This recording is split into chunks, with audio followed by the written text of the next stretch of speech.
Welcome to Madhu's embroidery and crafts. இந்த வீடியோவில் student ஃபஸ்ட்டாக ட்ரை பண்ணியிருக்கிற ஆரி ஒர்க் ப்ளவுஸ் பார்க்க போகிறோம். Student name Jayachitra. So Jayachitra எப்படி ஒர்க் பண்ண போகிறாங்க அப்படிங்கிறது இந்த வீடியோவில் நம்ம பார்க்க போகிறோம். ஃபஸ்ட் அவங்க டயக்ராம் இந்த மாதிரியாக தான் இப்போ என்ன செஞ்சுக்கிட்டு இருக்காங்க. ப்ளவுஸ் மெட்டீரியலில் கார்பன் பேப்பர் யூஸ் பண்ணி இந்த மாதிரியாக இப்போ ட்ரேசிங் எடுத்துக்கிட்டு இருக்காங்க. ட்ரேசிங் எல்லாமே க்ளீனாக நீட்டாக எடுத்தால் தான் பர்ஃபெக்டாக நம்மளுடைய ஒர்க் எல்லாமே ஃபினிஷ்ட் ஆகும். ஸோ ஜெயசித்ரா இதை கரெக்டாக ஃபாலோ பண்ணி இந்த டயக்ராமை ட்ரேஸ் பண்ணிகிட்ருக்காங்க. பேக் நெக் டிசைன் இந்த மாதிரியாக இருக்கும். நெக்ஸ்ட் அவங்க இப்போ ஸ்லீவுக்கு ஒரு மோட்டிவ் டிசைன் மட்டும்தான் வேணும் அப்படின்னு கேட்டிருந்தாங்க. ஸோ அந்த மோட்டிவ் டிசைனை தான் இப்போ ஜெயசித்ரா ட்ரேஸ் பண்ணிக்கிட்டு இருக்காங்க. இப்போ ஜெயசித்ராவை பற்றி சொல்லணும் அப்படின்னா அவங்க ஒரு பிகினர் ஸ்டூடெண்ட்டு. ஜெயசித்ராவுக்கு ஆரியில் பேசிக் ஸ்டிச்சஸ் மட்டும்தான் அவங்களுக்கு தெரியும். இன்னும் அட்வான்ஸ்டாக அவங்க இன்னும் நிறைய படிக்கவே இல்லை. ஸோ அந்த பேசிக் ஸ்டிச்சஸை மட்டும் யூஸ் பண்ணி எப்படி ஒரு டிசைனர் ப்ளவுஸுக்கு ஒர்க் பண்ணலாம் அப்படின்னு கேட்டனால சிம்பிளாக அவங்க ஈஸியாக போடக்கூடிய அளவுக்கு பீட் ஒர்க் அண்ட் ஸ்டோன் ஒர்க்கோட ஒரு டிசைனர் ப்ளவுஸ் ஒர்க் பண்ணலான்னு சொன்னனால இந்த மாதிரியாக டிசைனை அவங்க ட்ரா பண்ணி ஃபினிஷ் பண்ணி முடித்ததுக்கப்புறமா எப்படி அவங்க ஒர்க் பண்ண போகிறாங்க அப்படிங்கிறது இந்த வீடியோவில் டீட்டெயில்டாக பார்க்க போகிறீங்க. ஸோ இதுதான் ஜெயசித்ரா அவங்களுடைய ப்ளவுஸுக்கு இந்த மாதிரியாக இப்போ ஒர்க் பண்ணிகிட்டு இருக்காங்க. ஃபஸ்ட் பேஸ் ரிங்கில் இந்த மாதிரி ஒரு 3 mm சைஸில் இருக்கிற பீட் யூஸ் பண்ணி ஃபஸ்ட்டு ஸ்டிச்சிங் பண்ணிக்கிட்டு இருக்காங்க. ஆல்ரெடி நான் சொன்னது போல் இவங்க ஒரு பிகினர் ஸ்டூடெண்ட்டு. ஸோ அவங்க கொஞ்சம் ஸ்லோவாக தான் ஒர்க் பண்ணுவாங்க. ஏன்னா பிகினர் ஸ்டூடெண்ட் ஃபாஸ்ட்டாக ஒர்க் பண்ண முடியாதுல்ல. எப்போயுமே நம்ம கொஞ்சம் ப்ராக்டிஸ் பண்ண தான் ஃபாஸ்ட் ஸ்பீட் எல்லாமே நமக்கு கிடைக்கும். ஸோ ஜெயசித்ராவும் கொஞ்சம் ஸ்லோவாக தான் இன்னும் ஆரி லேர்ன் பண்ணி முடிக்கலை. பட் ஆனால் டிசைனர் ப்ளவுஸை எப்படி ஃபினிஷ் பண்ணியிருக்காங்கங்கிறத இந்த வீடியோவோட எண்ட்லேயும் நீங்கள் பாருங்கள்.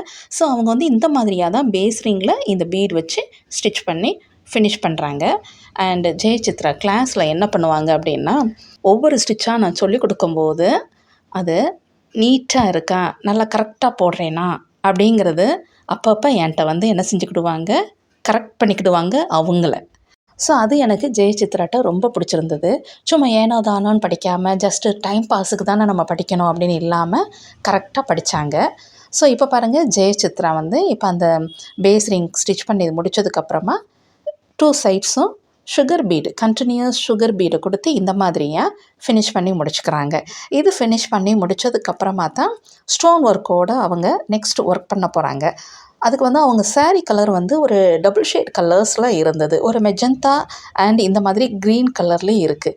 ஸோ இந்த ப்ளவுஸில் ஒரு மெஜந்தா ஸ்டோன் வச்சு நம்ம ஒர்க் பண்ணும்போது நல்லா ஹைலைட் ஆகும் அப்படிங்கிறனால இந்த பீட் ஒர்க்கெல்லாம் ஃபினிஷ் பண்ணி முடித்ததுக்கப்புறமா அந்த லைன்ஸ் எல்லாம் ட்ரா பண்ணியிருக்காங்க பாருங்கள். அந்த இதில் தான் ஜெயசித்ரா ஸ்டோனை ஃபேப்ரிக் க்ளூ கொடுத்துட்டு அதில் ஸ்டிக் பண்ணி அது ட்ரை பண்ண பிறகு ஸ்டிச் பண்ணி முடிக்க போகிறாங்க. ஸோ அதை தான் நெக்ஸ்ட் ஜெயசித்ரா பாருங்கள் இந்த கண்டினியூஸ் பீட் ஒர்க்கெல்லாம் ஃபினிஷ் பண்ணி முடித்தோடனே இந்த மாதிரியாக இப்போ அவங்களுடைய ஒர்க் இருக்குது. இந்த லைன்ஸில் இப்போ அவங்க ஃபேப்ரிக் க்ளூ கொடுத்துட்டு அதில் ஸ்டோனை வைக்கிறாங்க. ஃபேப்ரிக் க்ளூ அதிகமாக கொடுக்கக்கூடாது, ஸ்டோன் சைஸுக்கு ஏற்றாப்பில் மட்டும் கொடுத்துக்கணும். ஸோ அந்த லைன்ஸில் மட்டும்தான் அவங்க இந்த மாதிரி கொடுத்துக்கிட்டாங்க. அண்டு ஸ்டோனை இந்த மாதிரியாக அந்த ஃபேப்ரிக் க்ளூ மேலே வச்சிடணும். ஃபேப்ரிக் க்ளூ கொடுக்கும்போது ப்ளவுஸ் மெட்டீரியலில் வேறு எங்கேயும் படாமையும் நம்ம நீட்டாகவும் ஃபினிஷ் பண்ணணும். ஸோ அதை தான் ஜெயசித்ரா நான் எப்படி சொன்னேனோ அதை ஃபாலோ பண்ணி இப்போ என்ன செஞ்சிகிட்டு இருக்காங்க, ஸ்டோன் எல்லாம் ஸ்டிக் பண்ணி ஃபினிஷ் பண்ணி முடிக்கிறாங்க. முடித்ததுக்கப்புறமா இதனுடைய பேக் நெக் இந்த மாதிரியாக இருக்கும். ஒரு பியூட்டிஃபுல் லுக்கில் எந்த சுருக்கமே இல்லாமல் அவங்களுடைய ஒர்க் பேக் நெக் இருந்தது. ஸோ நெக்ஸ்ட் பாருங்கள் அவங்களுடைய ஸ்லீவ் ஒரு மோட்டிவ் டிசைன் அப்படின்னு நான் சொல்லியிருந்தேன். அதுக்கு இந்த மாதிரியாக இப்போ ஒர்க் பண்ணுறாங்க. ஸ்லீவ் ஒரு சிம்பிளாக மோட்டிவ் டிசைன் மற்றும் நல்லா பிக் சைஸாக இருக்கணும் அப்படிங்கிறனால நல்லா இந்த மாதிரி பேக் நெக்கில் நம்ம எப்படியெல்லாம் ஒர்க் பண்ணியிருக்காங்களோ அதே மாதிரி தான் ஸ்லீவ்லேயும் ஜஸ்ட் ஒர்க் பண்ணி முடிச்சிருக்காங்க. இது முடித்ததுக்கப்புறமா இந்த ஸ்லீவ் எப்படி இருக்குங்கிறத ஜஸ்ட் உங்களுக்கு ஒரு அரேஞ்ச் பண்ணியும் உங்களுக்கு காட்டுறேன். ரொம்ப பியூட்டிஃபுல் லுக்கில் இந்த ஸ்லீவோடைய மோட்டிவ் டிசைன் இந்த மாதிரியாக இருந்தது. இந்த மோட்டிவ் டிசைனில் சென்டர்லாம் ஜஸ்ட் செயின் ஸ்டிச் மட்டும் லைன்ஸ் ட்ரா பண்ணியிருந்தாங்கல்ல, அதில் செயின் ஸ்டிச் மட்டும் ஸ்டிச் பண்ணிக்கிட்டாங்க. இன்னும் ஹைலைட் பண்ணணும் அப்படின்னா நம்ம பீட் ஒர்க் எல்லாமே ஸ்டிச் பண்ணிக்கலாம்.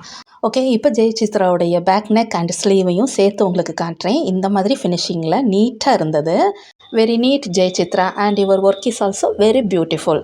இந்த வீடியோ உங்களுக்கு ரொம்ப பிடிச்சிருக்கு அப்படின்னா இது வரைக்கும் மதுஸ் எம்ப்ராய்டரி அண்ட் கிராஃப்ட்ஸுக்கு சப்ஸ்கிரைப் பண்ணாதவங்க சப்ஸ்கிரைப் பண்ணிக்கோங்க.